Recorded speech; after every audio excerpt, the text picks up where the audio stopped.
When last we saw our heroes, they fled into the night. Castle Greymount, Amelia's ancestral home, fell to treachery and patricide.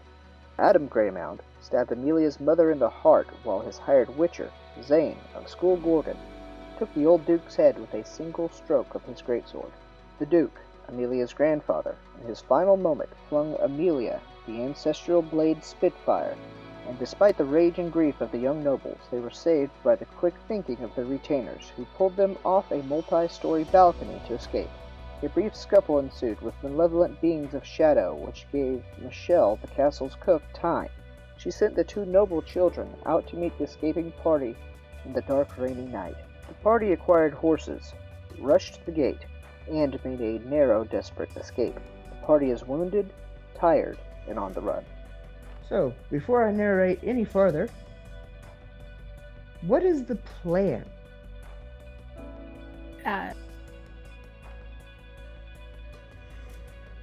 I have an idea, if you'll listen to it. Absolutely. Whether this is the smartest idea or not, go to Grey Keep, the school. Mm-hmm. The dark night is split by a blinding flash of lightning. Thunder rolls like mountains cracking in half. Townspeople are all hidden inside, staying close to their hearths. The poor, miserable watchmen that have to patrol the streets at night don't even give you guys a second look as you go galloping by. They just are not paid enough to care.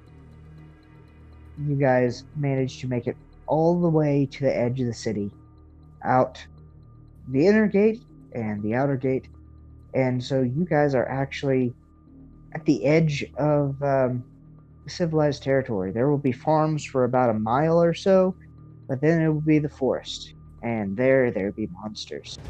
Nick, who was at the tail, whistles to the party. Whoa! Hold up! What is it, Nick? Jimmy is shivering against Arya, and Sonya has been crying the entire time. Nick rides up, his typically wild and wispy hair plastered flat. He kind of slicks it back, and his luminescent eyes look over the miserable party and says, "Where the hell are we going? It's Alaria at night!" We can't stay in town. We just have to get away first. Then we can figure something out.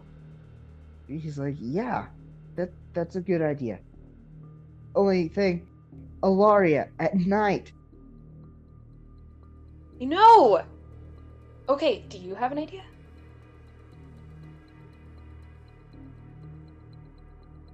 Because I don't know what, I'm sorry, I can't do this right now. I'm gonna need you guys, I'm sorry. Maybe we could get out of the rain. I think there's a way station over here. Will we be safe? Bowen just shrugs. It'll be dry, it'll be warm.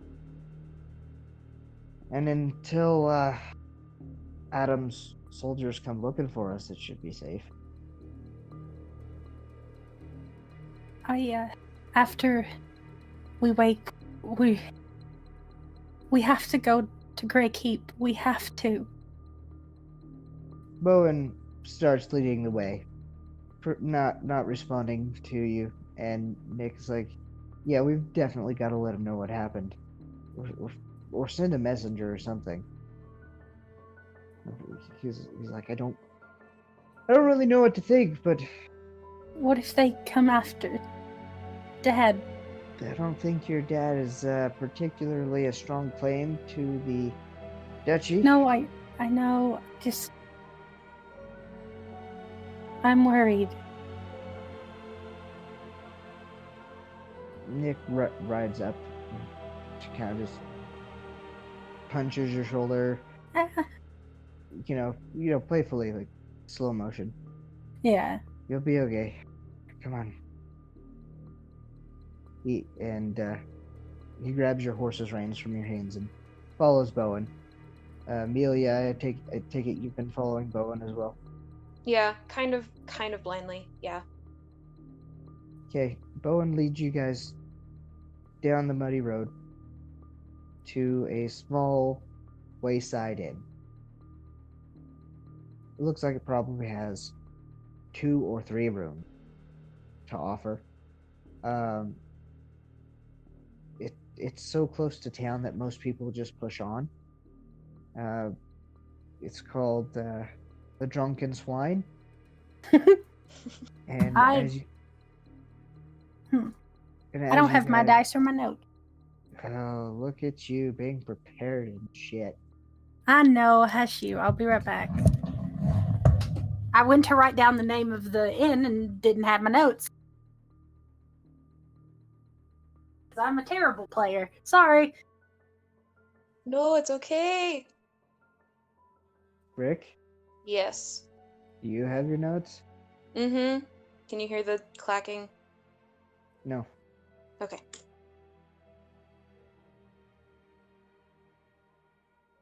The sign is comically painted with a pig with a hat that's tilted sideways and one eye bigger than the other, burping or hiccuping bubbles.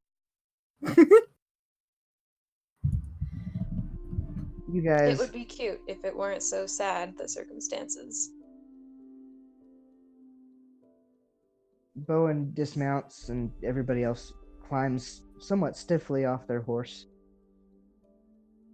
Nick kicks the stable lad's foot as he has fallen asleep at his post just inside the door. Hey, kid. Ah, what are you? I'm a person. Look, there's 2 freaky horses, a horse, and a dog out there. I need you to stable them for me. He hands him a couple of silver pieces. And don't talk about the freaky horses, okay? The kid just takes the silver pieces and is like, right, mister. And he heads outside and stares very much at Arya, who is incredibly tall and lanky and bedraggled. And doesn't even, in the darkness, doesn't even notice Amelia and her sister's strange color of skin. And he leads all the horses off, and you guys head inside. Inside, it's lit fairly brightly.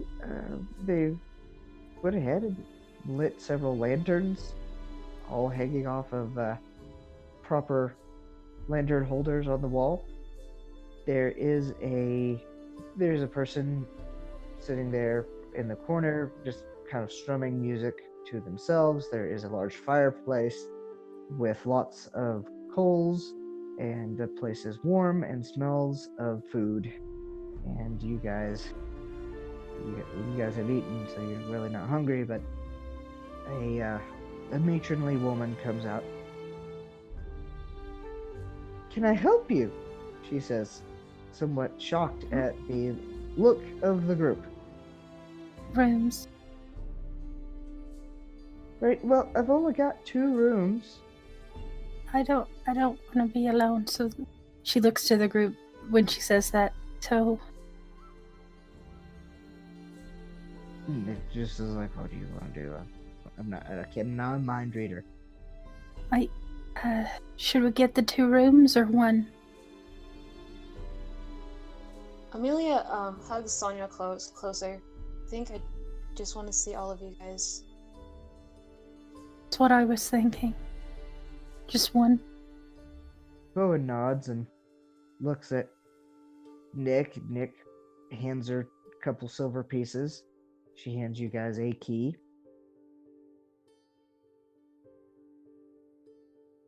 You guys head upstairs. The room is it's like a family-sized room. It's got a single bed, full size, like, and a couple of chairs, small table. It's a chest for some storage and places to get clean. That's about it. Well, we should let the children have the bed, Yeah. Yeah. and we can ask for some spare blankets and sleep in the floor.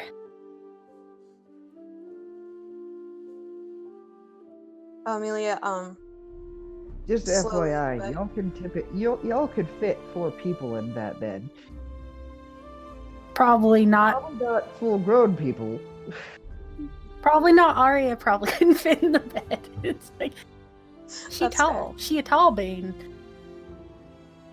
yeah, Amelia's going to gently guide Sonia over to the bed, help her into it, and then sit on the edge. Arya's going to, tuck Jimmy into bed. He's like, why? Why did What we was that? have to leave the castle? I don't understand why we had to leave the castle. She just looks at Amelia with this look of, I don't know what to tell him. Amelia gives Sonia. the most helpless shrug. Sonia looks at him and says, "A traitorous bastard killed my family. Might have killed you too. That's why we had to leave you." Jimmy's brow furrows a little bit as he processes the information.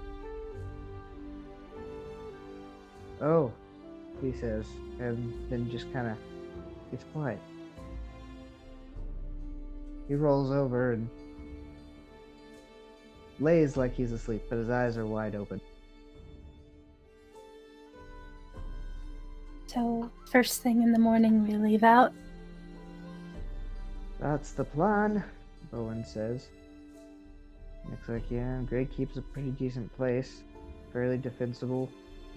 And Yes. it's, if he attacks there, it'd be considered war. Right, because Ethan's a knight. Yeah. So, I can't even comprehend why someone would, not only someone, but someone's own blood would do that.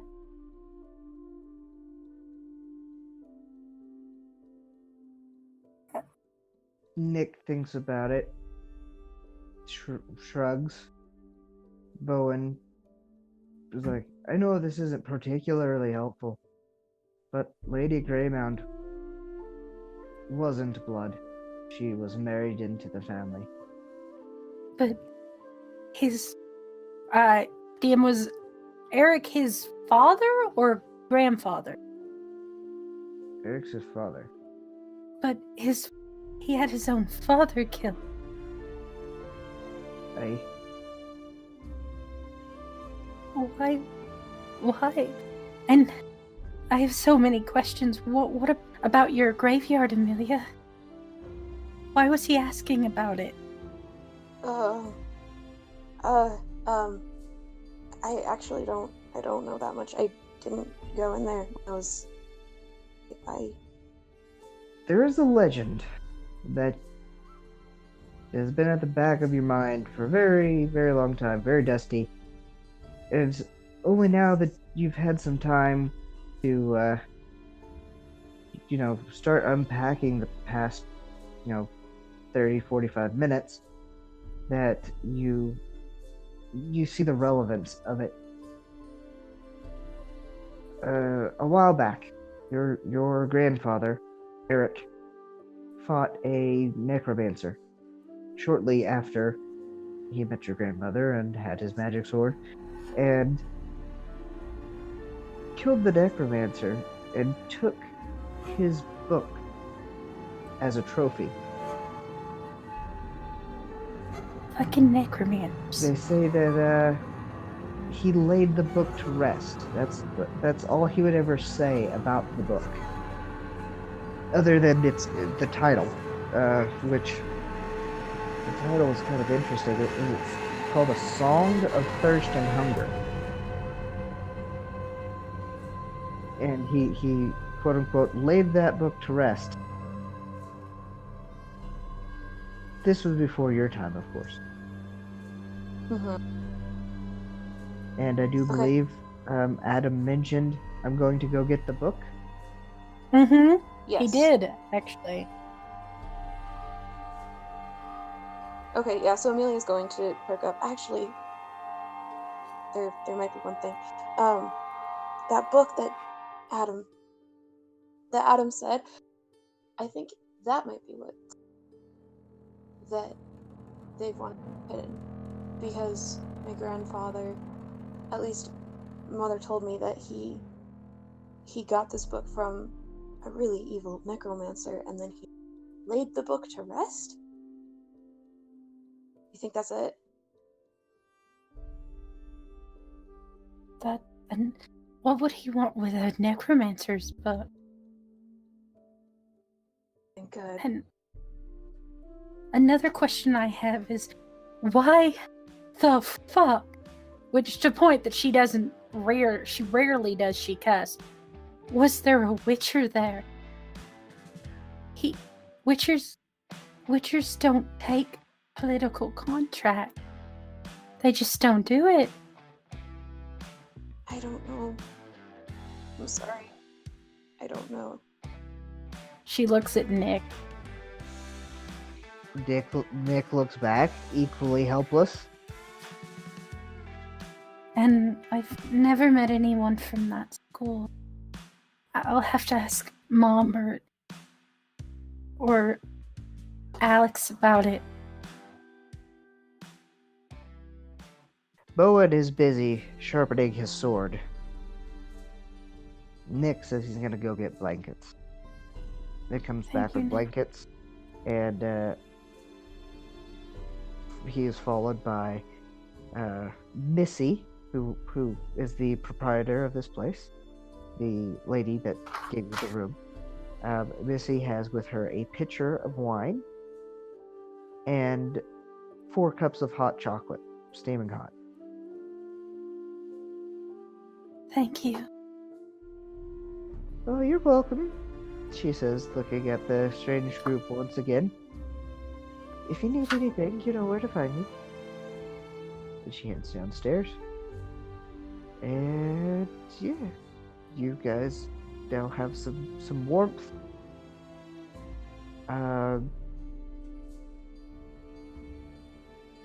Nick is kind of going over his gear while his cloak dries.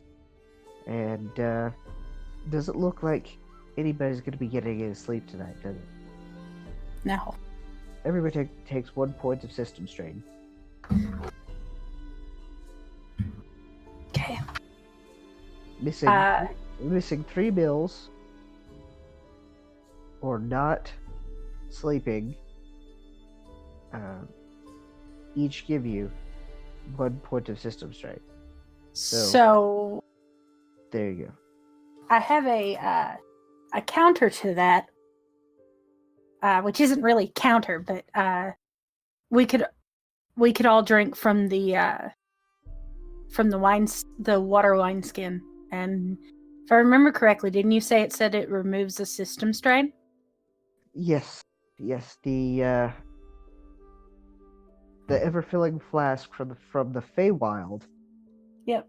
The water in it is blessed with an abundance of, magic and life, and it reinvigorates the user, essentially wiping out a point of system strain.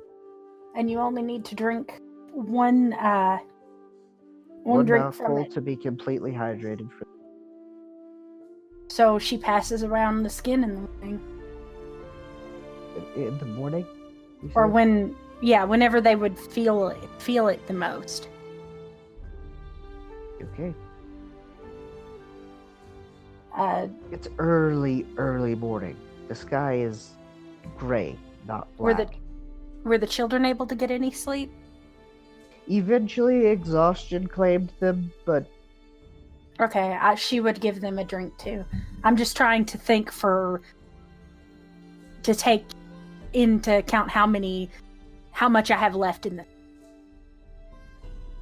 I think you had 20 drinks. 50. 50 drinks. I'm okay with Yeah. it.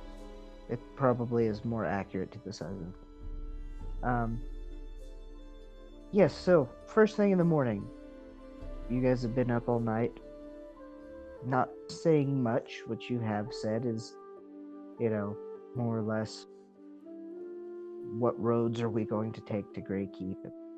Are we going to get there? Which is a good question. The DM wants to know: will you guys be taking like the most well-traveled roads, which are safer and probably have patrols, or will you What? be taking the less well-traveled roads and risk mostly monsters possibly getting lost? Well, if we take the well-traveled roads, there's a possibility if we're being hunted, Mm-hmm. but there's just a highly likelihood of us dying if we go into the woods. Yeah. Damned if we do, damned if we don't. Okay, you guys did rest, sort of. So, Oh yeah. since nobody slept,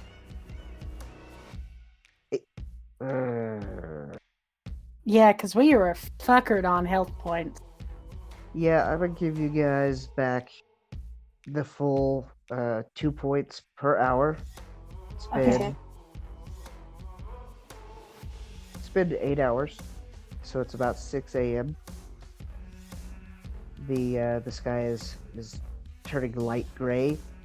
The rain has kept up all night, and the ground is swampy outside. You guys gained a portive system strain, then lost it, and Mm-hmm. now you're awake and Yeah, I think we. revivified and hungry. Yeah, provided no one lost more than 16 hit points, we should be up to full. Mm-hmm. Bowen was down to 5 at some point, but he should be fine. And then Amelia didn't actually lose that many hit points.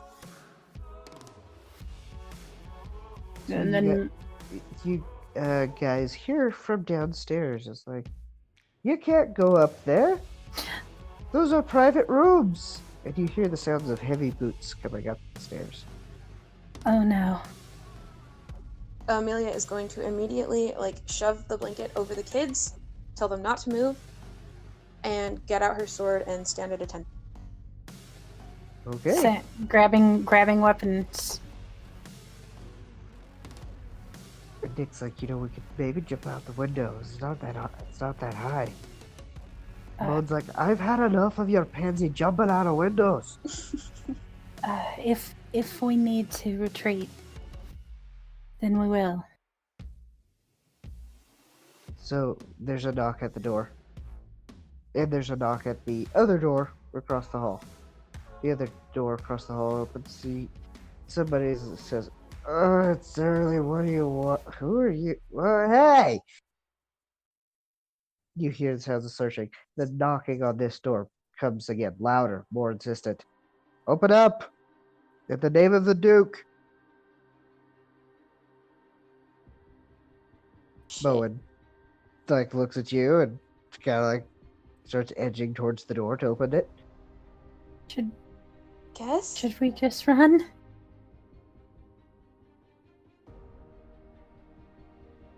I think we should. Bowen's looking at you guys and what does that do? He can open the door. We should run. Okay. Grab the kids. Open up or I'm kicking the door down. Bowen's You eyes run. get I'm big. going to hold them for a second. Huh? You guys run. you I will run. be right behind you. Okay. You sure you got it, lass? Yep. They're Okay. So Nick climbs out the window, drops down silently, catches the kids. Arya jumps down, lands it pretty easy. Bowen, Make an agility check for Bowen. Okay. 6. He makes it, lands on his feet and everything. Oh. I wish I had my full armor. As it is, he has only his chainmail. Mm. Okay. There's Yep, a Amelia loud throws open the door. Oh. What? Really? Why? What? What? So, Why? this will be interesting. You're by yourself. So there I want to get a look at them surprised for half a second and then act. Okay. Yeah, they're surprised to see you. There's one guard in the Greybound Library, in the room opposite yours, kind of investigating. You know, you can still see him. He's mostly just standing in the middle of the room looking around. There's no place to hide. And the other guard had taken a step back and had just cocked his leg to kick the door. When you open the door, and his foot flies through nothing. And he lands kind of off balance, looking at you, and looking a little confused. Okay, so these are Greymound guards. Are they going to be hostile? Are they going to be loyal to the person who is now there? That's a good question. Well, if you stick around long enough. Can I roll insight or something to get a quick read? Yes, you may. All right. I have a 1 in that, I think. Yes, I do. 8. Composite. Okay. There are conflicting emotions on this guard's face. Mild surprise, because door, but also guilt and pain and fear. Not necessarily in that order. Mostly fear and guilt, and with a little bit of emotional pain in there. She's just gonna straight up confront him. Are you here for me? Yes, he says. Alright, she's gonna cast Create or Destroy Water and do a flood kind of thing through the hall and then bolt.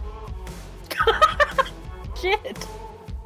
Okay, so he manages to get out. On the Duke's orders, you are to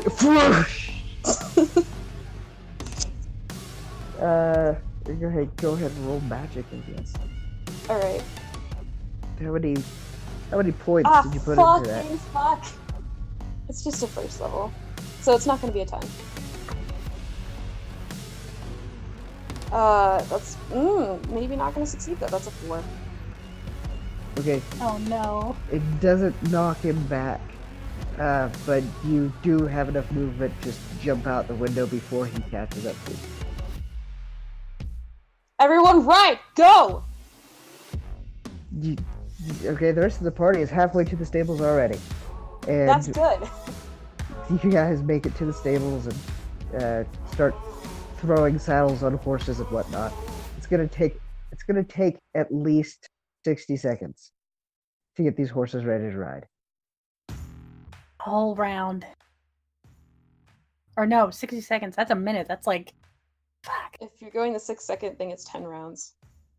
God damn. It's gonna take. Yeah, that's moving quickly. So, you see the guard that you splashed water all over his legs. He pokes his head out the window, and he looks around. He obviously sees you, and he, in not a whole hell of a lot of hurry, turns around and goes back inside. About 30 seconds later, both guards come out, and you hear the other guard say, "I hope they're gone by now." There's no way they're gonna. There's no way she's gonna. She's his granddaughter. Yeah, I don't buy it either. You're catching all of this stuff as they are walking up to the stables. You guys are throwing the last bits of tack on, and they are about to turn the corner any second now. Bowen readies a shovel.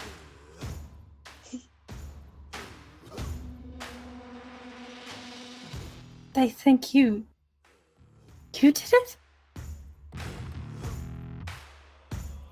Okay, I want you guys to roll initiative for Okay. the guards and for the party. Oh, Like one guard each. One die for each guard, yes. Millie got 5, Bowen got 2, guard got 7. I got 9, Nick got 2, guard got 3. Okay. So, yeah.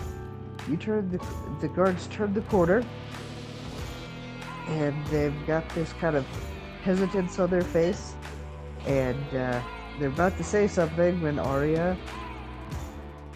Is my horses ready? Yep, horse is ready. Throw the kid on in front of me. And Okay. mount up. And That lying bastard! As she gets up on her horse. okay, you get up on your horse and ride out of the stables. Yep. And next the guard says, "Stop! On the order of the Duke, you are to surrender yourselves." You would believe that lying bastard.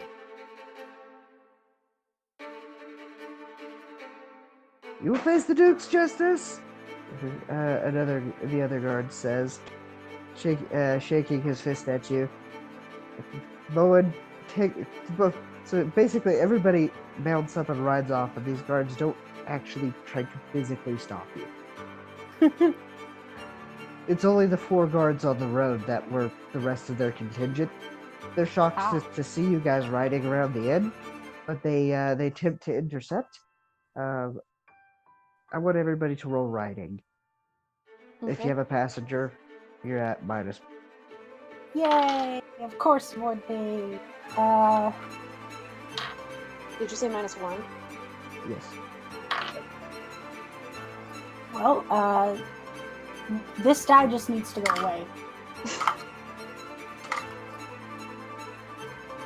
A 6 for Arya and a fucking 3 for Nick, because the fuck. Because Nick can't ride for shit. Apparently, we've established this. Yes.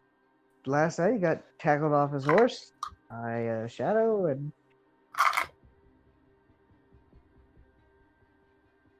Alright, Brick, what'd you get? Amelia got a composite 6, Bowen got a 2. Okay, so the two, noble women bust past the inn before the squad of 4 guards with their halberds could do anything about it. And as they rush to get in front of you, they see the 2 other horsemen riding after you, and they're like, "It's the accomplices! Get up!" And they drop their halberds down and force Nick to turn his horse and stop as Acorn rears up, not too happy about almost getting impaled. Where Dog just flat out drops onto her haunches, skids to a stop, and throws Bowen over her head behind the formation. Mm. All of a sudden, Dog is a she. I don't know if the horse was assigned a gender at that point, but now it's a she. Bowen gets a mouthful of mud and takes his beard, and comes up fighting. What was Bowen's initiative from last time? Sorry, he got a 2 again. Okay. And what's Nick's initiative? It was 3, if I remember correctly. Okay. the guards are going to attempt to. Two of them are going to attempt to grapple Bowen and take him take him back down to the ground and arrest him, while the other two are trying to basically prevent Nick from escaping by waving their halberds at him, from different angles, kind of blocking off the road, forcing him to, like, if he wants to leave, he's going to have to go through thick forest, and that's not going to be fun. So, first, Bowen gets. I guess what we'll do is we'll give Bowen a chance to escape the grapples, because pretty much they're gonna get him. No need to even roll for that. So let's see if he's strong enough to break free from two guys. He needs to roll strength or athletics, which is basically the same thing. Holy shit, that's 7. It's a 7. 6 and a 7. Oh, did you want 2 separate rolls? Or the one. Either way. I want one roll. Roll Okay. again, and it's -1 for each guard. Okay. That would be 2 7s -1 each. 6s.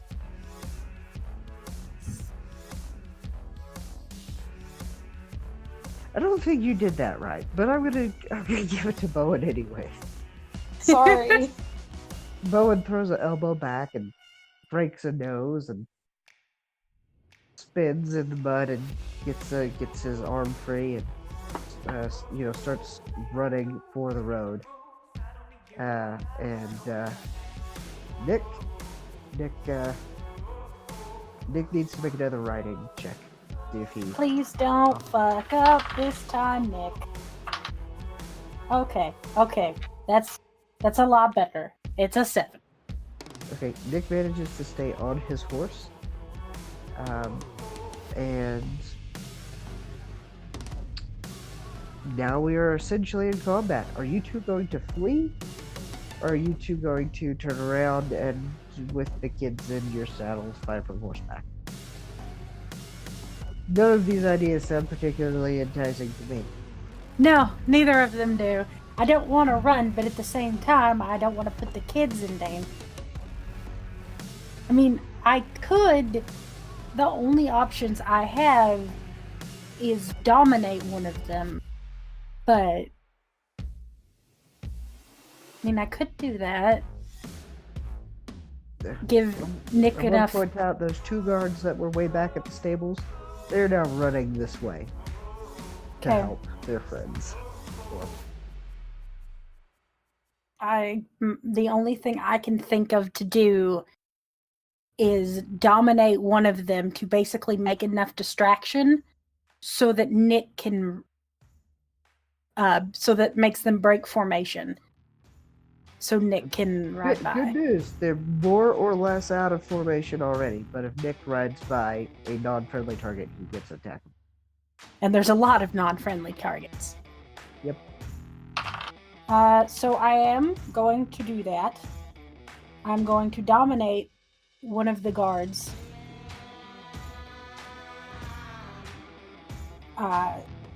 And basically get him to just frantically attack any guard in his vicinity. Like, just basically swinging his halberd with reckless abandonment, but not hitting Nick. Okay. So that will give Nick an opportunity to escape. Yeah, so it would be a success because I got a natural 7 plus my 2, so. Okay. And as far as Bowen goes, the 2 guys that tried to take him down peacefully, quote unquote, pick up their pikes, and they're about to, they're about to start actual battle. Bowen grabs for his greatsword. When the guy you dominate comes running over, and he uses the flat side, like the haft of his halberd, and just like slams into both of them and plows all 3 of them into. Bowen just Okay. like, hey, come on, horse. Sorry, come on, dog. And his horse,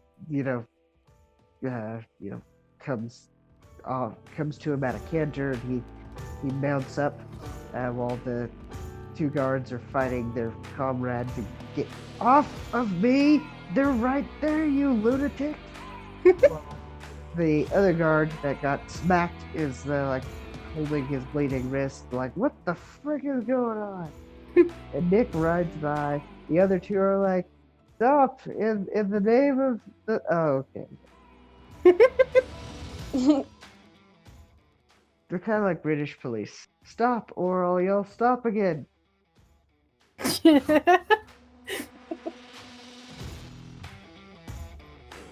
You guys make a break for it and head down the road. Okay. That's good stuff. That's good stuff, all right. Luckily, all of your inventory that is not on your person is stored at Grey Keep. You guys make it to Grey Keep unmolested. Mostly due to judicious use of scouting. Sending Nick and or Bowen ahead to check out the various branching pathways and asking people on the road. They seem a little bit suspicious at first, but then when they realize who you are, they're happy to tell you whether or not your soldiers are on them. And as such, you make it out of Greymound.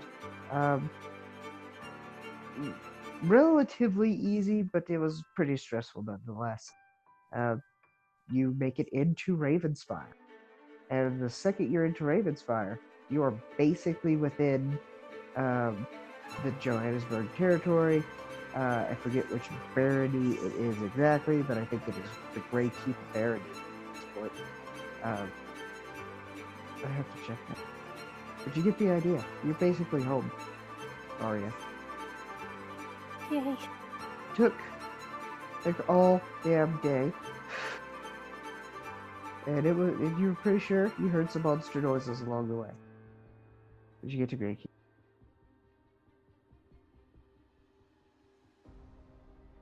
Yeah, she would immediately book it for either her mom or Alex. Well, Nick and Bowen book it for the freaking kitchen because they haven't eaten all day. Yeah. Nobody has. Because no supplies. Just horses, Right. saddles, and weapons. Honestly, her basic needs are the last thing on her mind. Okay, and Amelia's Amelia, how following about you? Bowen and Nick with the kids a little more slowly. Okay. Arya, you pound up the steps, kick open the room, and Ethan's sitting there, whittling an arrow. Dad! Ah, Buttercup, he says, and tries She's to stand up. bawling. And he looks concerned. Dad, they killed Uncle. What? What? They killed Eric. And Amelia's mom. It was Adam. He was looking for that stupid book. And they've told the guards that we did it.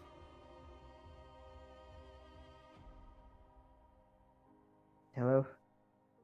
Did you not hear me? And they killed him, and he was like, they killed who? They killed your brother. And Amelia's mom. It was his son. Adam. He killed him. He looks absolutely shocked. Who? They killed Adam too? No, Adam killed them. What? I mean, Adam is an asshole, but he's not. They were. Wow, that is. Oh, that's terrible. And they blamed it on us. I overheard the guards. They were saying that Amelia did it. What? That's outrageous. It's like, In front of I We, need to sit down. I mean, I appreciate the hugs. I need to sit down. Sit with me. sorry, Dad. They might come after the keep. We need to be on guard. With all of his wrinkles and, his almost comically large nose and ears since he is like 90 years old. His hair is just thin and gray, early morning mist. He has good days, and today seems to be a good day. He can kind of move about. Anna stalks in, wearing the displacer chain with the summer sword on her back, and the other silvered sword, and basically, this is her light gear. Yeah. Her Witcher's eyes look over the scene, and she sees your tear-streaked face and how you look like you've basically been writing all day, and gross. And Ethan looking quite shocked, and she's just, "What's going on?" She basically explains the same thing to her. Okay, so what would Anna do in this situation? Because I'm kind of torn between just taking charge and telling her daughter it's gonna be all right. We're gonna keep you safe and stuff, or being absolutely practical and being okay, we need to figure out a plan, and then from there roll out additional options that don't involve staying in Green. I feel like it would be the second. Yeah, that would. But she would, with a little bit of comfort, sprinkled it. More the narrative imperative. All right. Yeah. Well, who all's with you? Is Nick okay? Yeah, it's Nick, Amelia, Bowen, her sister, and we have another child. Right. Wow. She looks at Ethan. Ethan is. We'll keep the children for now. If we have to, we'll disguise and hide Amelia's sister. It may not be a permanent solution, but it'll be better than. He grabs his shoulder. It's acting up again. Don't worry about it. He kind of lays kind of on the fainting couch. Okay, we'll take the kids. You four need to get lost in case they come looking for you. I don't know what to do. You're gonna be fine, kid. He looks at Anna with just these eyes that say, "Please help." And she says, "Right." She puts an arm around your shoulder and leads you downstairs. And you go down, and she says, "Get some food, get some rest." Yeah. I gotta figure out what the hell's going on, and I'll come back and we'll make a plan. And she needs to start yelling at the watchman. "Oi, you up there! I need a messenger, and you're it!" Yeah, she walks into the kitchen, with wiping the tears from her eyes. It's pretty darn late in the day, practically night. There's no way a sane messenger would be riding through the night, but, that's kind of what messengers are for in Alaria. It's to be insane and ride through the night. And you guys are currently eating some good old-fashioned comfort food, leftovers from dinner, and Bowen and Nick look to have thoroughly stuffed their faces, and Alex is down there and looks very grim. Well, I mean, he's a Witcher, he always looks grim, but, extra grim. Alec, I wanted to ask you about something. There was a Witcher. Nick told me. I've never met a Zane. In fact, I think I've only run across one Morgan in my entire life. They're kind of secretive, and they're also on the opposite side of the country of the school that I come from. That's what he said.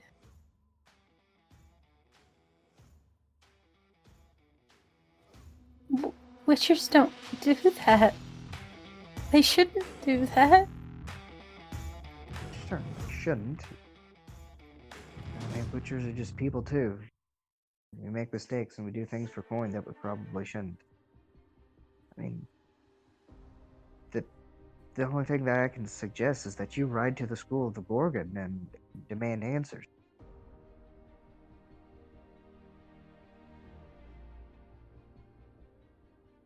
You're right.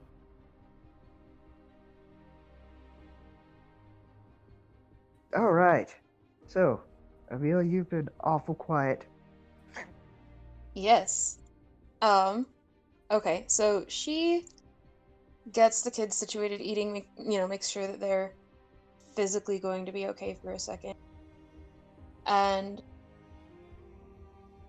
she eats a little bit herself. She eats enough to fill herself a little bit, but then she tells Bowen, "I be alone for a second." She goes to the nearest place where she can go punch something. Well, luckily, there is a sword studio here with target dummies. Amazing. Yeah, one of them's gonna get the shit beaten out of it. And Amelia's processing her thoughts. And so yeah, she's just doing that for probably a good 20 minutes. Making Damn. no attempt to be quiet or anything. So, you notice, Arya, that Amelia is not here. Where did Amelia go? Alex kind of cocks his head to the side. She is still wrecking my target dummies. Maybe I should go see if she's okay. Bowen just holds up a hand. No, lass. She wants to be alone. Let her work it out. Right. Sonya's like, I don't want to be alone. And Jimmy's like, I want my mom. You too. Alex looks at them, and like his eyes get a little bit bigger, and the line of his mouth changes, and you know that expression to be, oh God, it's children. What do I do?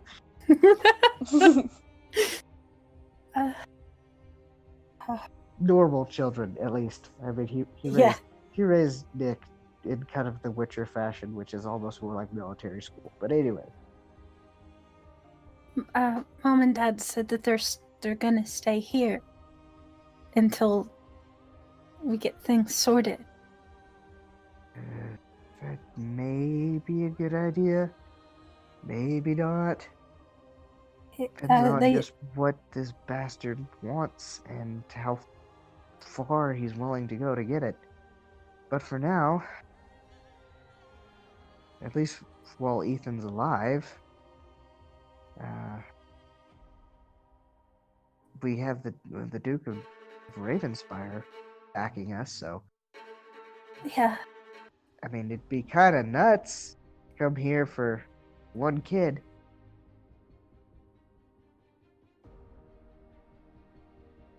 I still don't understand. Soji's like, which kid? Not me. No.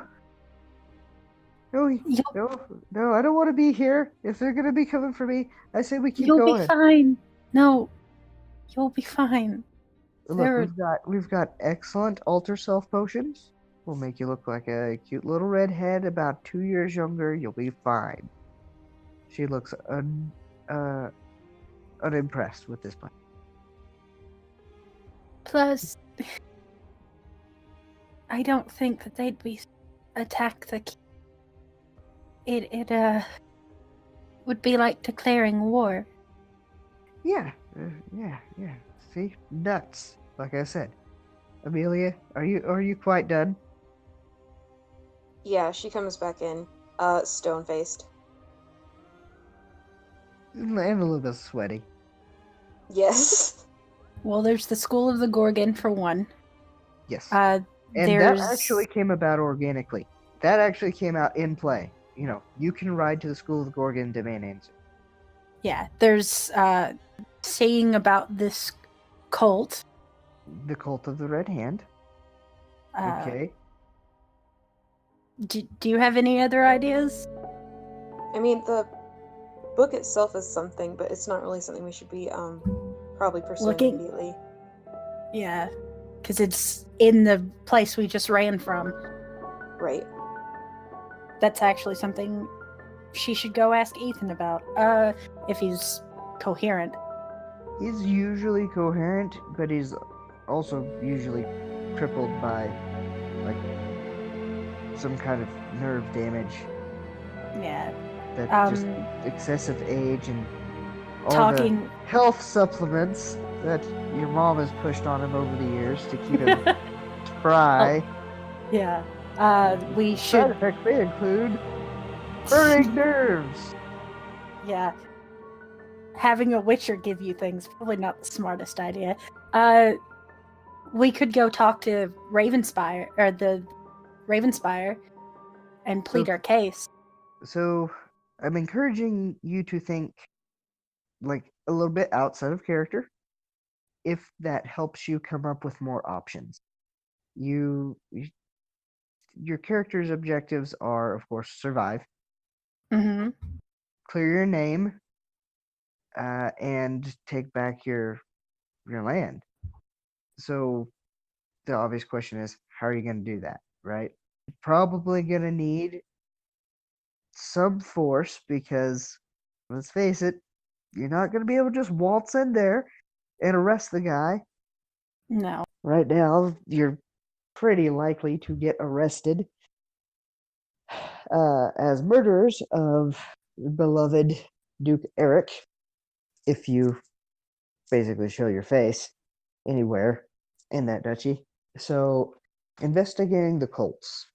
Maybe one of the best places to start would be libraries or temples. Now, if there's a legal cult to the Red Hand, all the way in Corinth, which would be, several days, like a week by airship. But you could get to the capital city of Corinth, Corinth City, and you could actually talk directly to the clergy of the religion. Because if anywhere there is a legal temple to dark gods, it's in Corinth. No worship is outlawed there. Just the practice of, violence and evil and destructiveness. Additionally, there's a library here, I believe, or at least part of a library. Johannesburg has a library these days. They would also have a couple of temples and shrines to different gods. Hunters Guild, for example, there is a pretty prominent Ayla shrine. So those would be places you might consider to get some information on the cult. As far as like overall campaign objectives, oust Adam, see him pay for his crimes, and take the land back. As far as immediate objectives, start building towards that. Is there anything else that's a lead? Nope. Not that I can think of. Like, I mean, the cults, and then the only other immediate action besides dealing with the School of the Gorgon is talking to Ravenspire himself. That would probably be a good idea. If you need support, if you need an army, if you need legal action to be taken, go to the ruler of the land. Yeah. All right, Amelia, put on your Game of Thrones hat and start talking. Yeah, okay. She shakes her head and goes, all right, what did I miss? Anna comes walking in and, basically kind of recaps. She also throws something else out there. Disturbing news. What? There's been barons rising up all across the country since the news of the king's death. And they are warring with each other and even going so far as to threaten the dukes that exist now. Right now, the information is vague at best, to be completely honest, but it looks like Ilaria is being gripped by its first civil war. Or at least large-scale, opportunistic raiding, pillaging, and skirmishing. Anna also recaps everything you guys know. You could You could flee to Kaer Morhen. Kaer Morhen. Oops. You mean Nocturne?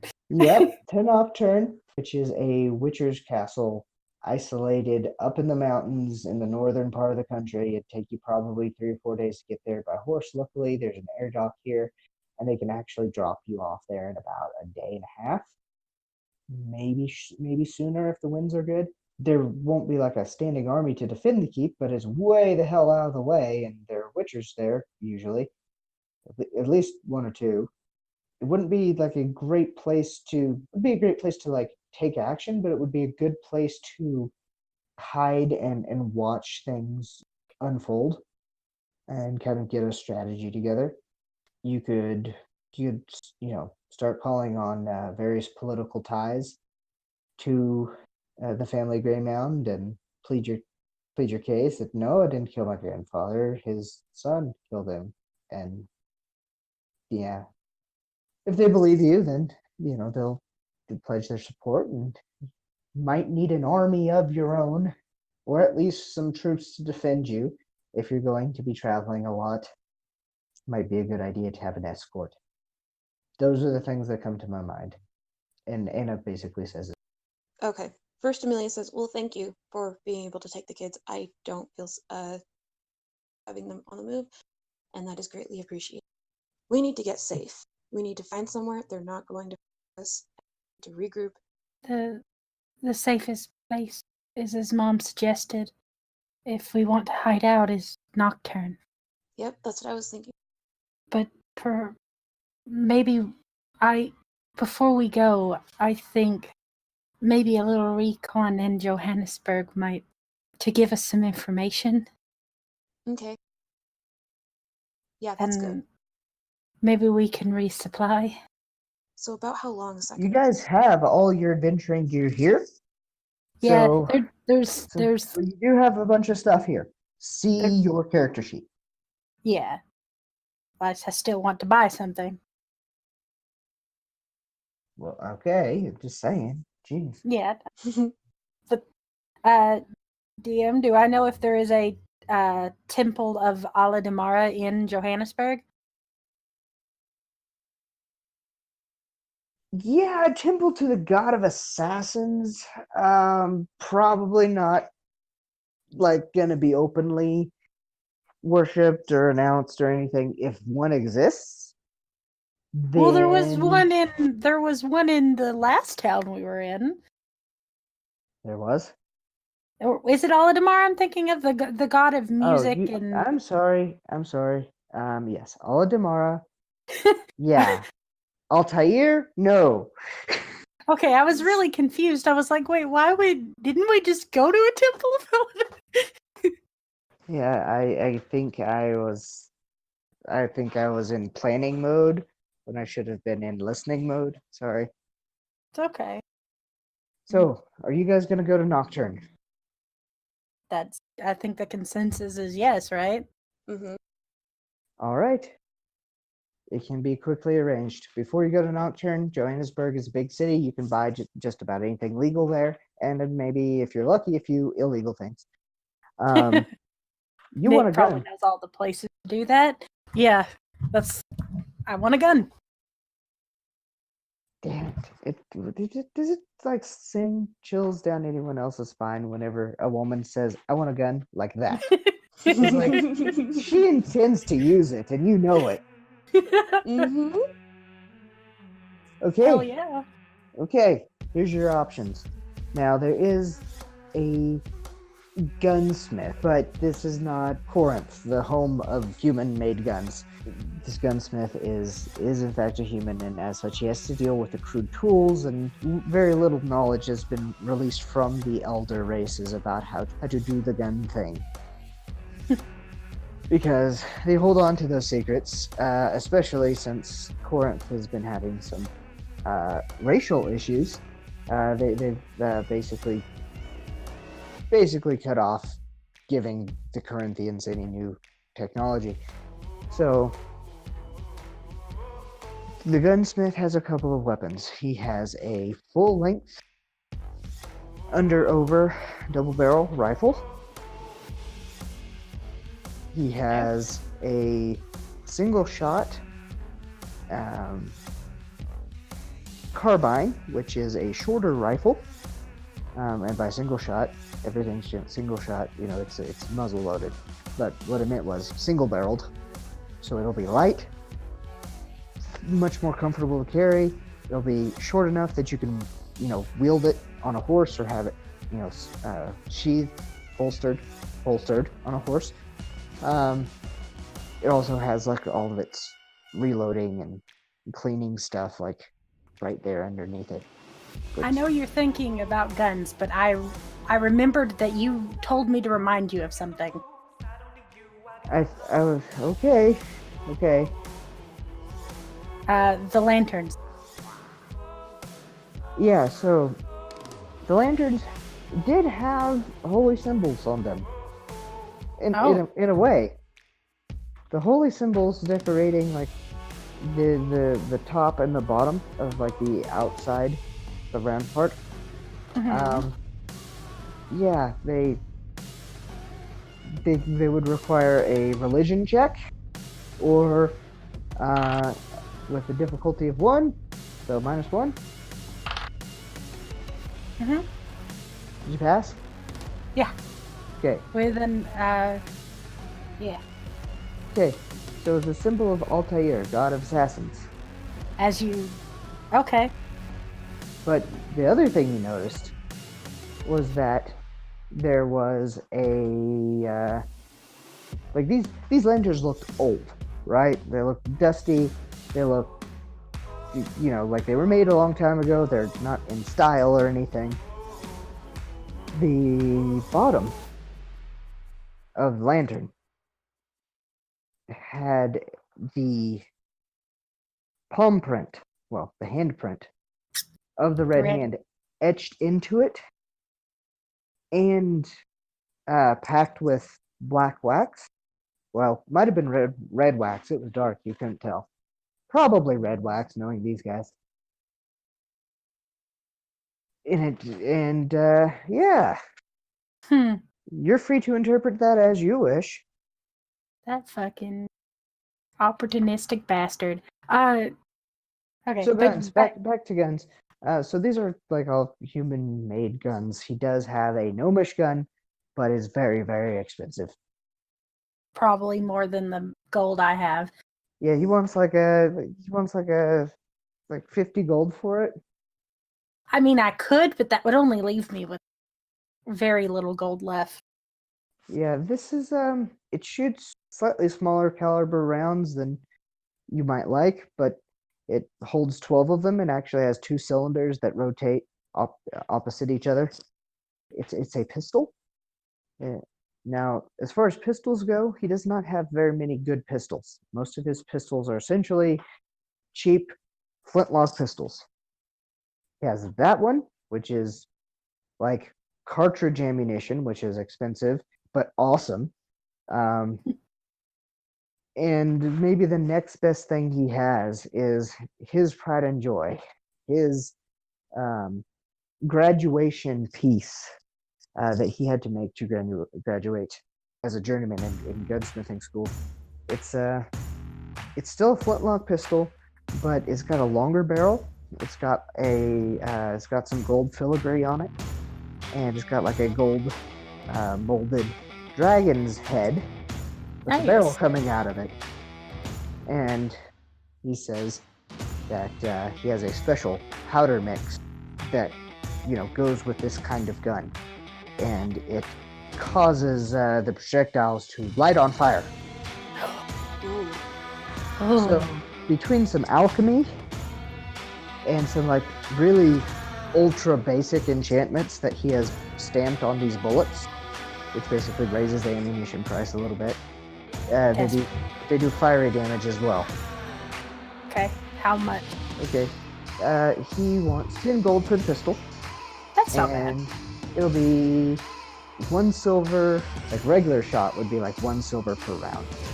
So this would be like 5 silver per round. Okay. So and it's a single shot, right? It's single shot. It takes an action to reload. So it would be 2 gold, or a gold per 2 rounds, basically. Yes. So now I get to do my mathing. If I can do this, Amelia has been nearby. She unceremoniously drops 10 gold on the counter and says, "I've got your gun. You just buy the ammunition. I need a favor from you. Meet me outside." Okay. Ooh. I'm going to buy 10 gold worth of ammunition. 20 shots. Okay. I feel like I should buy more, but I really do. But that's... Fuck it, 20. 20 gold, which is 40 shots. Yeah. Okay. And what's the damage die on that? Okay.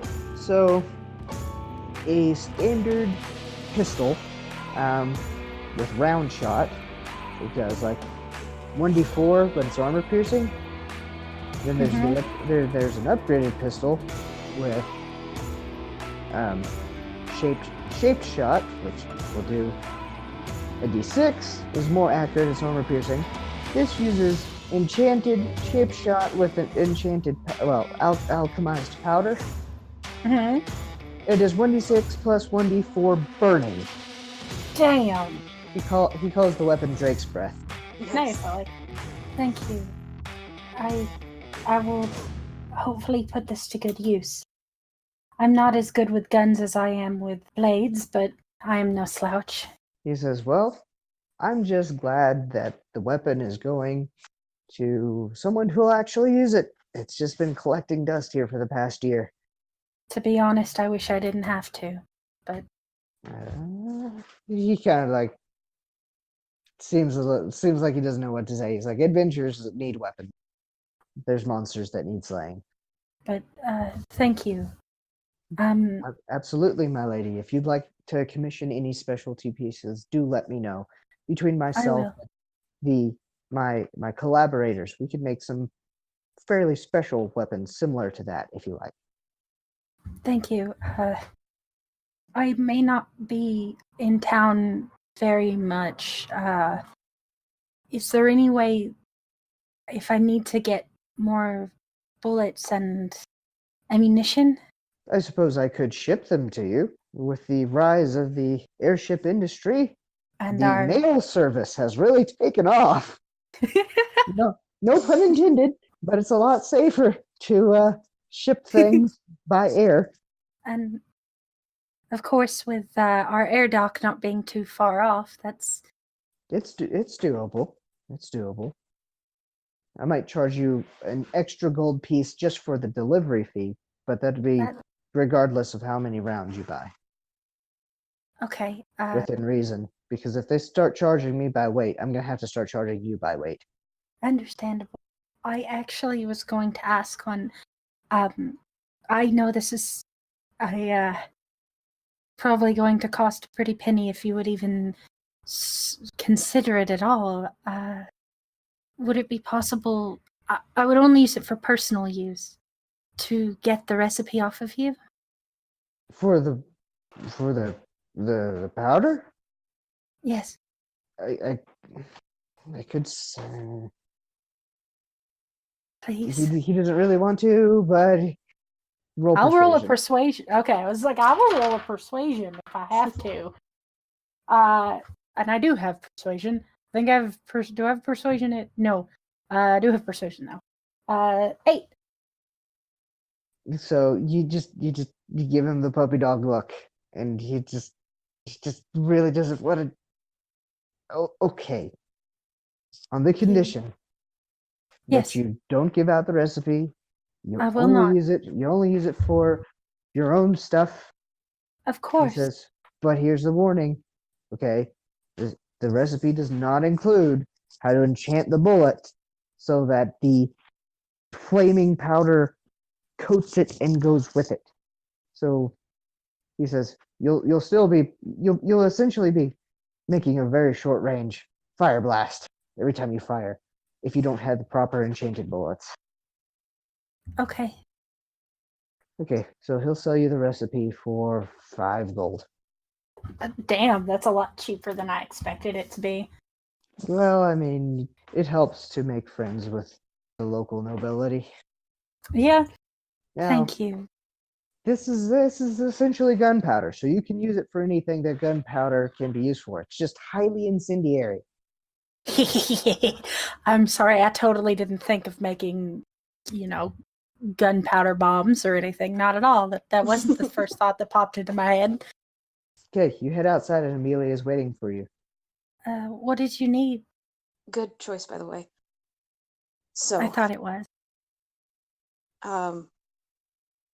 remind me that god's name again?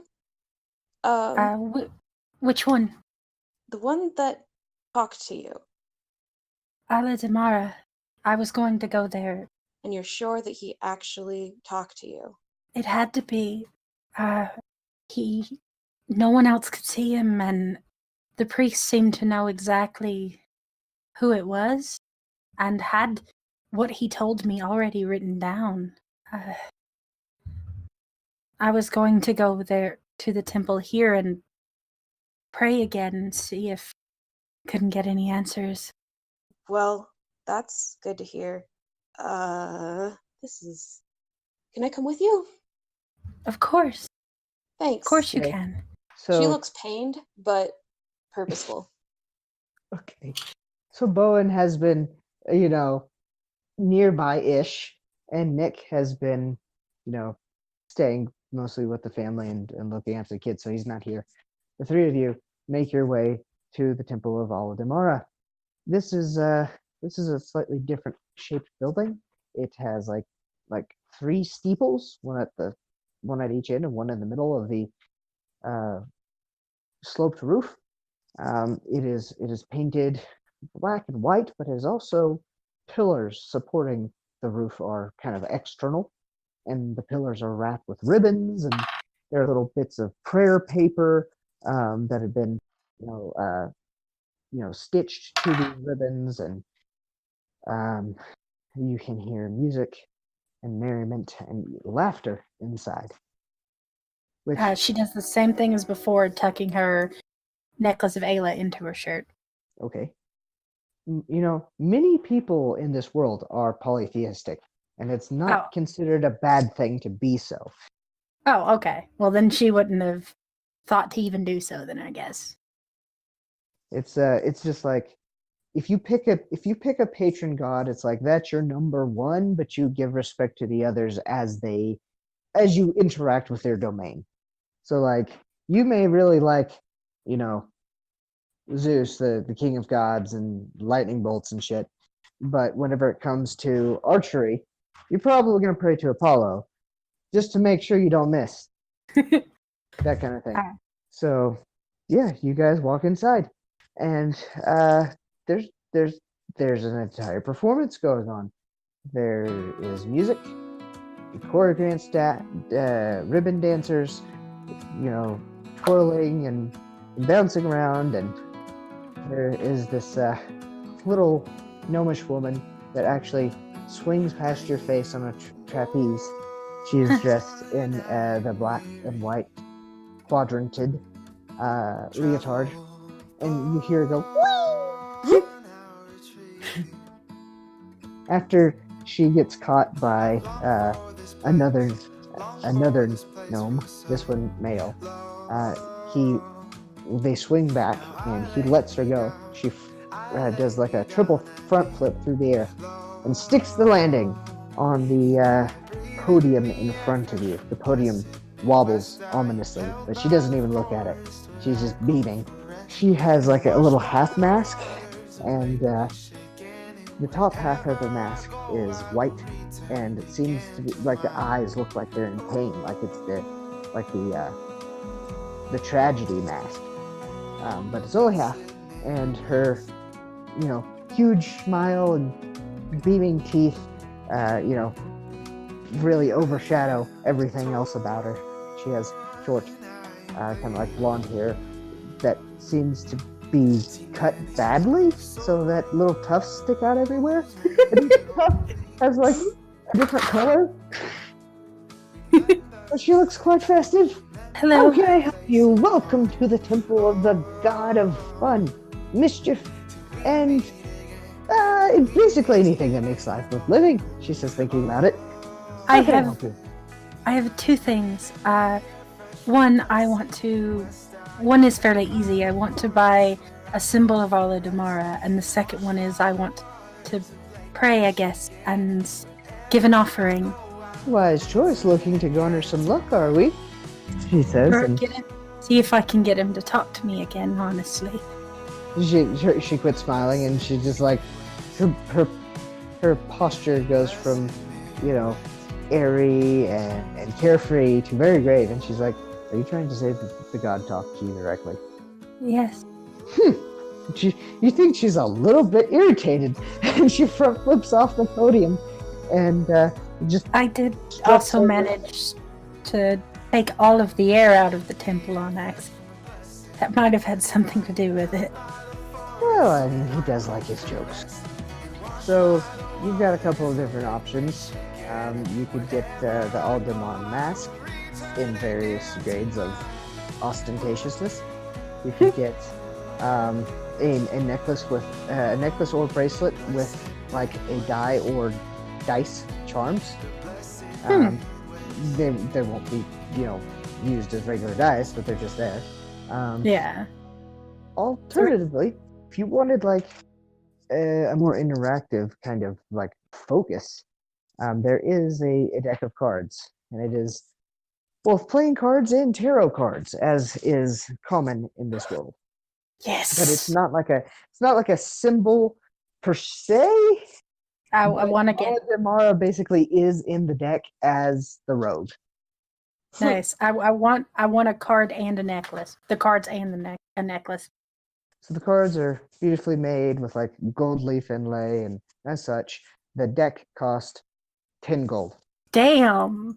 They are not. It is really, it's high artisanship.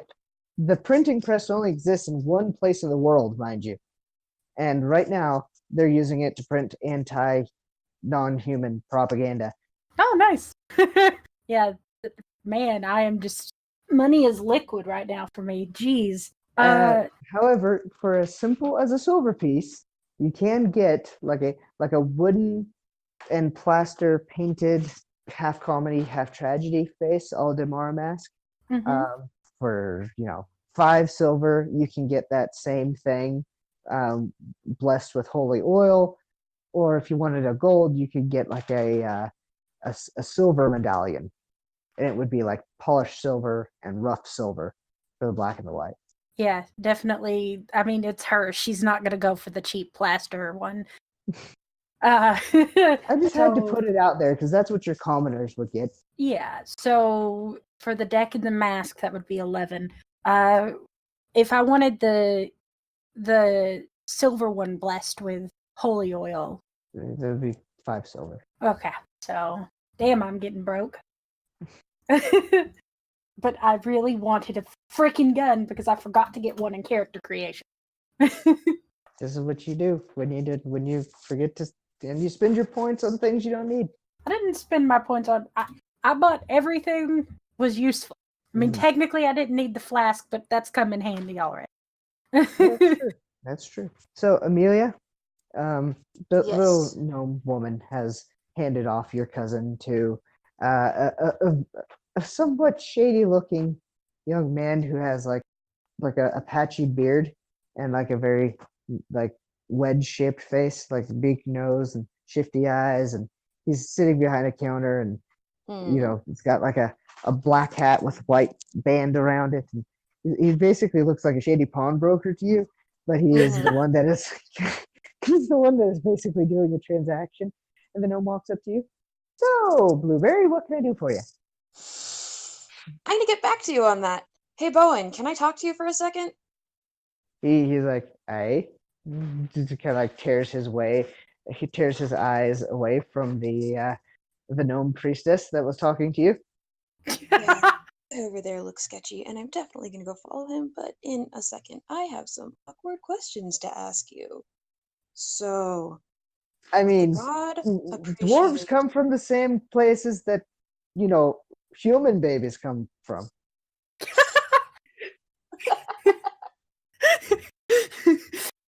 Thanks. She actually sort of cracks a smile. No, Do you think the god would appreciate if I bought some of his merchandise?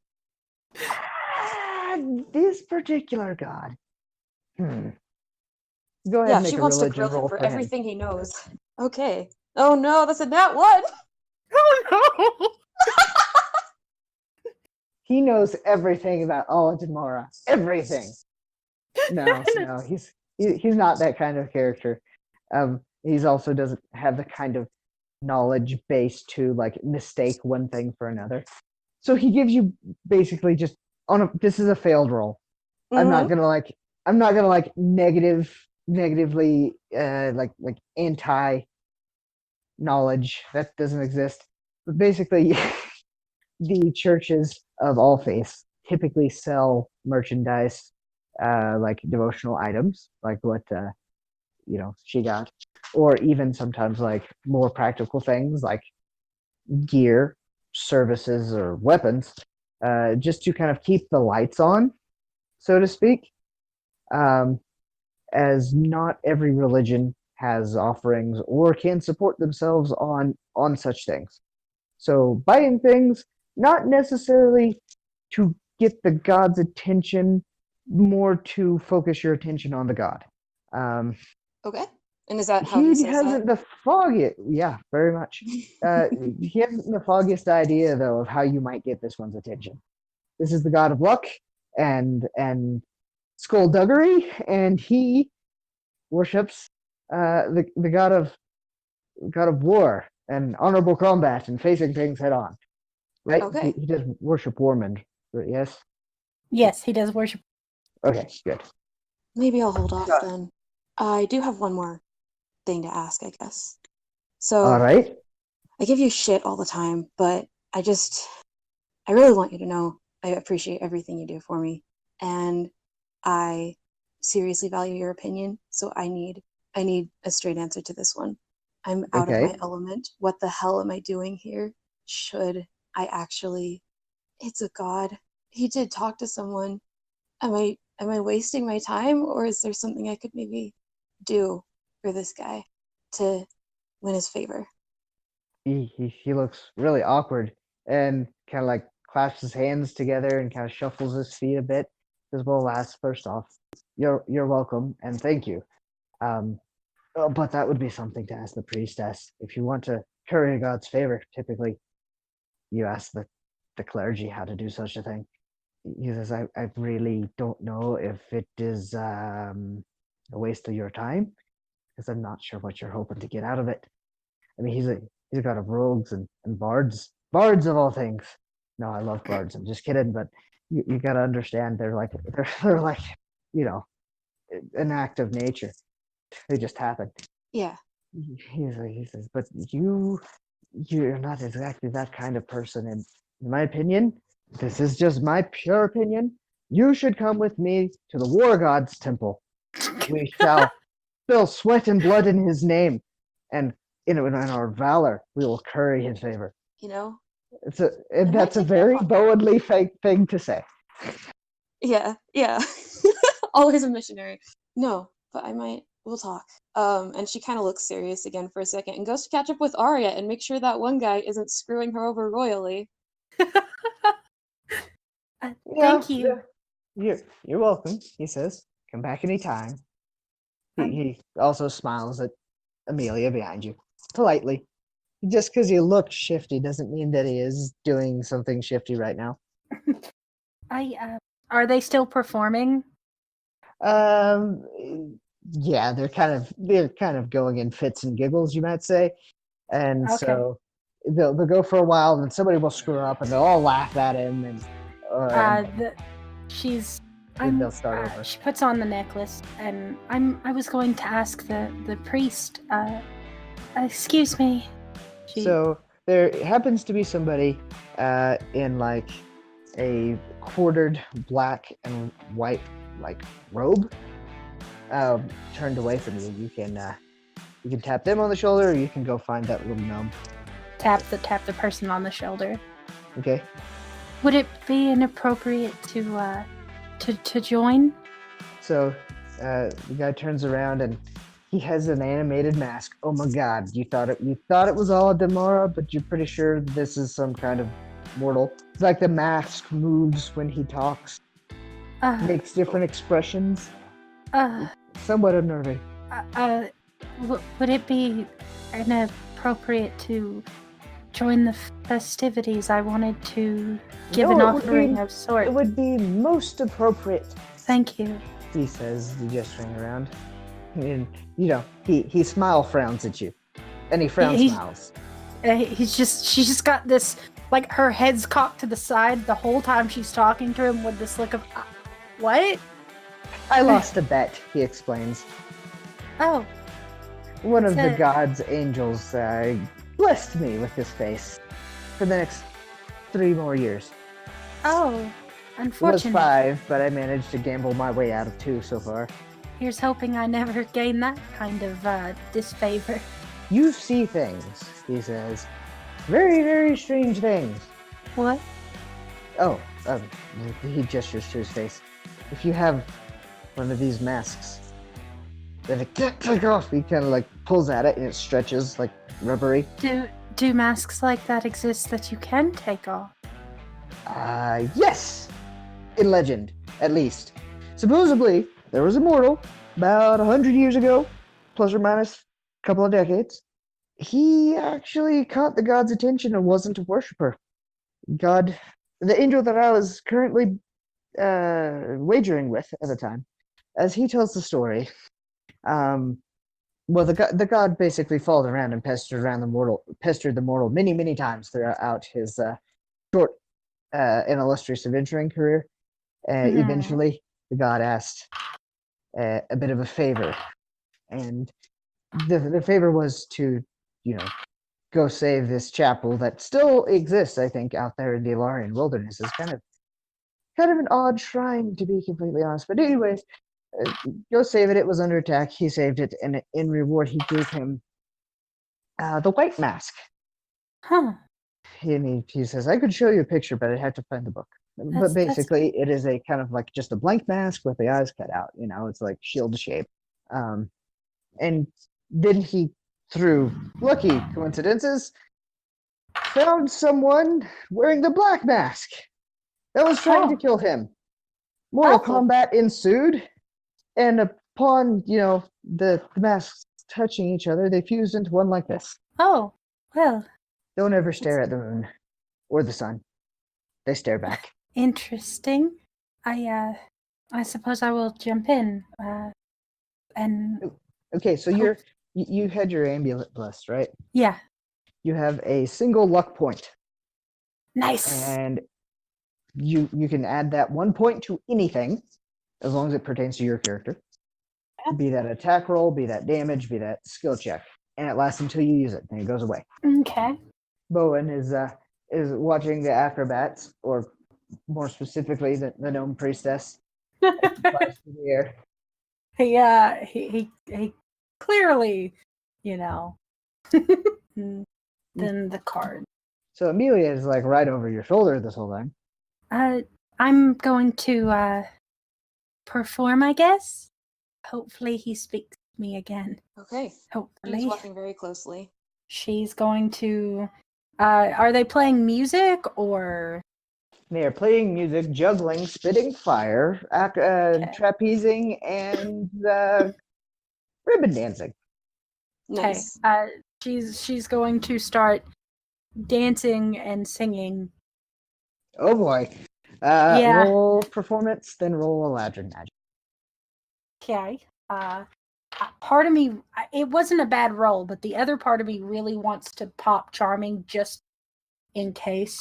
You think Charming would help with your Eladrin magic? No, with the dancing, because I got it's a 9, but part of me really wants to bump it up to. Do it. Fine, I'll pop Charming, and that +4 will bring me up to a double success. Lucky number 13. Yep. and then my Eladrin magic is +2, so that's a 10 for the magic. Or wait, is it just? Am I rolling for just the? You were rolling for the effect, not for the Oh, casting. Right. So an 8. So that 10 would be for that die that you just rolled. That'd be for your performance. Okay, the performance I rolled was like I said, a 6. So it was with my performance and the +4. My performance being a 3 would be 13. Oh, so roll for the effect then. Yeah, because I'll roll again, but it's a 3.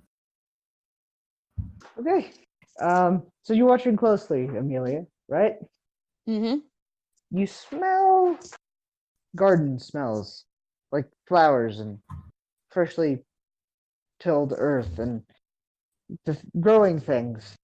It's kind of strange because there's nothing in here to be putting off that smell, and mostly this place smells like spilt wine and some cheap incense, and with like a little undertone of body odor and like an even slighter undertone of vomit. This place has character. But yeah, instead now all you can smell is like the freshness. Maybe even like freshly cut grass would be a fairly close analogy. Hey, she made the place not smell bad. Okay, so your performance was a 13. Yep, because I popped charming. Nice. Okay, let me see how this goes. Through pure force of charisma and excellence of skill, you kind of move around and kind of challenge each player to like almost like a duel, a musical duel. And then as you beat them, they start following your lead improv style. Nice. And so you go over to the bagpipes with your lute, and you're like, do-do-do-do-do-do. The bagpipes are, and you duel, and the bagpipes, they're loose, and so, because they're bagpipes. And then, you do the same thing to the pan flute, but, a bit of a different song. And, then the guy on the lute, okay, his lute is like flat. You don't know how it resonates, but it's really loud for some reason. It has this strange distortion effect that sounds like na na na na na na na na na, and it's shaped kind of like vaguely like a arrowhead. It's like painted all red and shit. But anyways, you go up to this other lutist. Well, actually, he comes up to you and he challenges you to something along the lines of like a hardcore, like a blues solo. And you beat him too. And so he follows along like a good sport. And while you're doing this, you're also going around and you're like hip bumping the ribbon dancers. And so they start paying attention and they start kind of like orbiting your movements, so to speak. And you catch the eye of like the other performers, the jugglers and the fire spitters and stuff. And you guys manage to kind of make this all one thing instead of like three separate things. With that was kind of a rehearsal, you turn it into kind of like an impromptu concert with jets of fire and things like knives and axes being thrown through the air, trapeze artists going wee, and lots of music. Amelia, Yeah. okay? Well, first off, Aria, tell Amelia what emotion she's feeling, because you have reached such a pinnacle of your art that you can kind of inspire any kind of emotion in somebody. So what kind of song are you playing that would inspire some such thing? Oh goodness. Hope. Okay, that's a hell of a thing. So Oh. yeah, the room actually gets a little bit brighter from your perspective, Amelia, and Bowen is like seems oddly at peace and less grumpy and dour like he's been the past couple of days. And yeah, that's pretty great. Okay. There's this Can I clapping do a thing? that yes, you may. Despite forgot being to out of her tell you. element, I forgot. the what? Amelia's going to let that hope wash over her and inspire that kind of confidence in her, and she's going to start dancing, just kind of a flowy dance. And she doesn't typically do this, but she's feeling a little bit okay right now. And if there is any kind of watery element nearby, she's going to take a little tiny bit of it and make a string of water and emulate the ribbon dancers, just in a more slow and flowing kind of way. The motions are a little bit snake-like. That's the only thing that they all have in common. She's just kind of doing this as she goes along, and seriously leaning into that hope. Okay. God damn, I'm awarding both of you a fate point. Yes. Because that was awesome. I don't just give fate points for, awesome stuff in battle. I award it for awesome roleplay as well. And so here we go. It's all going on, right? And Mhm. at any point, you expect the god to appear, but the god does not appear. And the song ends. And your hopefulness and your faith, it starts to drop. Like, you can feel like your stomach starting to drop out when the god did not appear. There's all this applause, and it means nothing except for this one set of hands that, as they clap, it cuts through all the other din of the noise. All the immediately rest of looks the in that audio mutes. And just somebody out there in the crowd, because you guys drew people in off the street. Damn. Just out there in the crowd is a relatively boyishly built, medium height, messy brown hair, thinly built person, and a full body leotard. I mean, covers his hand. Well, he's got gloves that match, and he's got the Aldemar mask. You recognize that face? That's the same face. So Aldemar?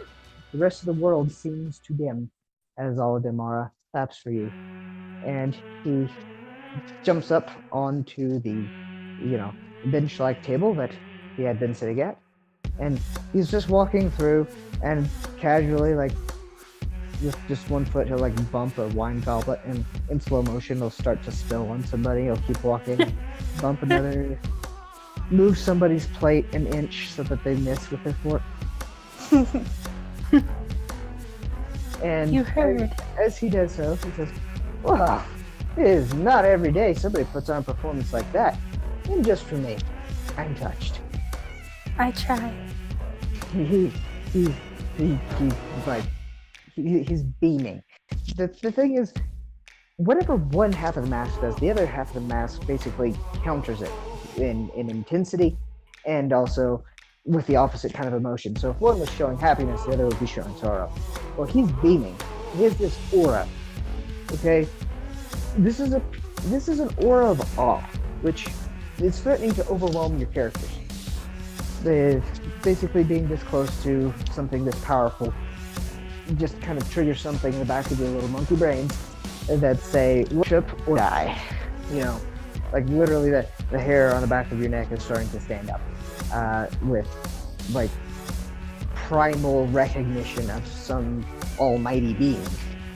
As it is, you can also tell kind of his mood, or maybe he's just projecting it so that you can tell his mood. You definitely did not quite get this awestruck feeling last time, but last time he looked different. Yeah. Well, you wanted my attention, and you have it. I He did. reaches into some pockets and pulls out a couple of ping pong ball sized marbles and starts juggling them. I need your guidance. Amelia, Amelia, you're party to all this as well. Oh, good. You tagged along and also helped boost the success. So you're also in the vision thing. Yes. I need your guidance to help something I'm. He actually drops one, and they all come raining down. He's like, "Me? Guidance? Nobody comes to me for guidance." Something I'm so lost. Okay, he actually looks somewhat sympathetic, as much as an animated contradictory mask can do so. He gets closer, and as he gets closer to both of you, the world is literally dimming to the point where the world only exists between you and him. Things further slow down to the point where there's a fly caught in the air, and you can see its wings moving, but its body is not moving. Wow. You helped me before. I try not to meddle much. I I tried. know. He looks up I at know. at the sky or the ceiling, which you guys can't see, and he like shakes his fist. I try to stay out of your all's business, but they keep pulling me in. He looks at both of you, and as he does so, like when he looks directly at you, like the pure white eyes of the mask actually seem to go like pure reflective silver, and you get this intense like vulnerability feeling as if he just looked at your soul. Oh shit. So if you've got any malicious secrets you probably want to tell the DM about, now would be a good time. I've got secrets I fully intend to tell the god in a second, but they're not malicious. Well, they're not exactly malicious. They're a little malicious. Okay, well then if you're gonna tell the god, you don't gotta tell me. So Aldemara says, I my hands are tied, see? And he puts his wrists together, and as he smacks the wrists together, like manacles appear. There's only so much I can do, because if I do too much, then they're gonna come try to, I'm not what? asking for a miracle. I just, I'm not gonna grant you 3 wishes either. I just, What do you want? Tell me. I'm curious. He seems actually a little bit amused that you have the nerve to I ask. want hints, advice. This red hand nonsense. Why did he kill? Why did Adam do this? Anything? Mortals are a tricky bunch, but typically their motivations boil down to the same thing that my motivations boil down to. No, they don't. Yes, they do. No, they do. Stop talking to yourself. You stop talking to yourself. I just anything, any information you can give me. He continues to walk forward, but much more slowly, perhaps so that you guys don't get blown back by the sheer force of presence. And he like reaches over towards your belt and just casually picks your pocket and pulls out your deck of cards and starts shuffling through them. And he holds up the card murder, and it's just like a starry background, like the navy blue with stars, kind of typical backdrop, with the bloody handprint, of with that you've come to recognize as the Red Hand's sigil. This guy giving you trouble, huh? Yes. Well, he's kind of a punk, a little bit of a new kid on the block, but he's got big, bad, scary friends that like to do all sorts of terrible things to me when they catch me. But I can help you out a little bit. Thank you. He says, I'm not the most attentive guy. I've got to travel, all the world and sometimes the planes in search of entertainment and pushing my own agenda and all of these other good nonsensical things that I'm boring you. I'm sorry. Here. And he blows on the deck of cards, and all the cards fly out and arrange themselves haphazardly, but you get to see all of the pictures. He waves his hand in a circle. They all condense back into a deck, and he hands it to you. This is here. If your faith is strong enough, I will hear your request for guidance. Shuffle these cards. Follow the standard ritual of the tarot reading, and I will guide the cards as best I can. Thank you. You don't understand how much this means. You don't understand how much this means, he says. The last thing we need is another hot war in the heavens. Or worse, down here. Man, we broke everything last time. He looks at Amelia. What's up, Cupcake?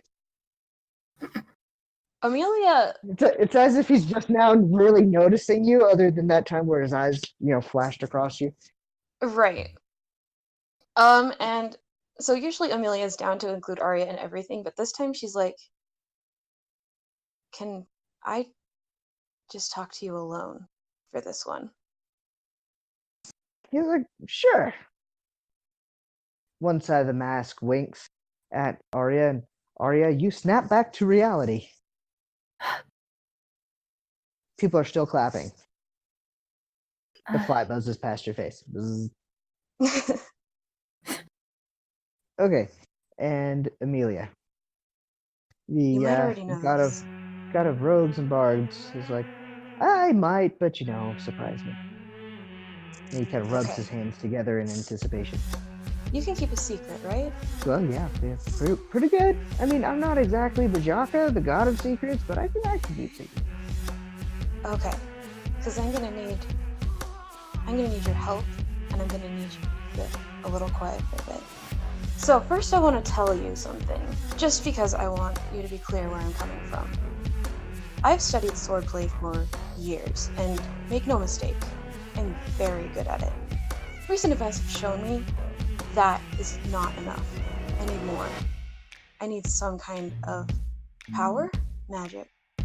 I need something that I can use to protect those around me. She looks where Arya was to... Yeah, at this point, it's like something out of a Disney film, where it's just you and him, and you're both fully lit up by spotlights, but they're kind of omnidirectional.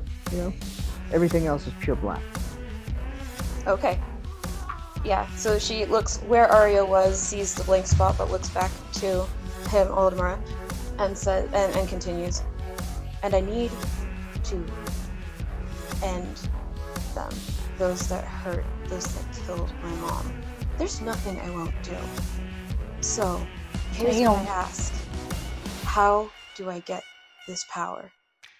He looks thoughtful, and just starts walking around you with his hands clasped behind his back, and he says, "Why come to me?" At this point, by the way, I should mention that not only is everything dark, but his voice has just changed to a high-pitched playful and a kind of like sorrowful drone simultaneous. Okay. And that's the last thing he said, why come to me? Yeah, then he continues, why not go to Halor, the supposed god of justice, or Luna, the patron of women's rights, or whatever nonsense that she's up to these days. Or maybe Warman, he's pretty tough. He likes to see things done properly sometimes. None of them for him. understand mortals. And I'm not convinced you do either, but you actually responded. That's the first I've ever seen. And that makes you put on a hell of a show like that, I'm gonna be hard-pressed to miss it. So, seems like you get around, and you know a lot. I need someone who I can actually rely on for this power, but I don't care where it comes from. So, what do you recommend? Holy shit! Oh. The DM needs to take a second. Just think about that. Are you asking for the knowledge to make a warlock pact, or are you asking for the potential to become a cleric of Ala Damara? Or both?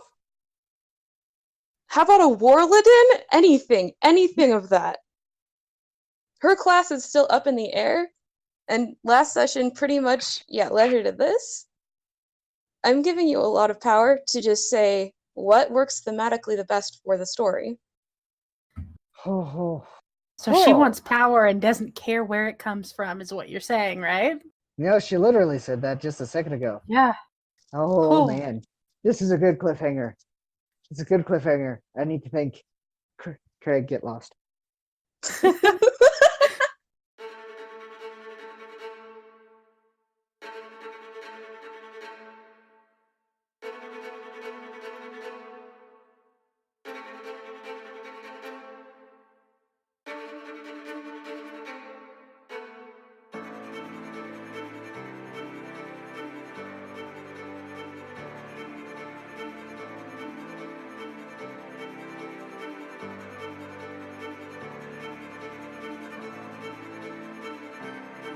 Wow, what a cliffhanger. To find out what the God of Rogues has to say, tune in next time for episode 3 of the Trash Campaign. If you like that episode, give us a like. If you want more content, please subscribe. And if you would, share this around to anybody you think might be interested in it. Every subscriber helps, and we're trying to get our name out there. Thank you for watching episode 2 of the Trash Campaign. I'm Zach, your host, signing off.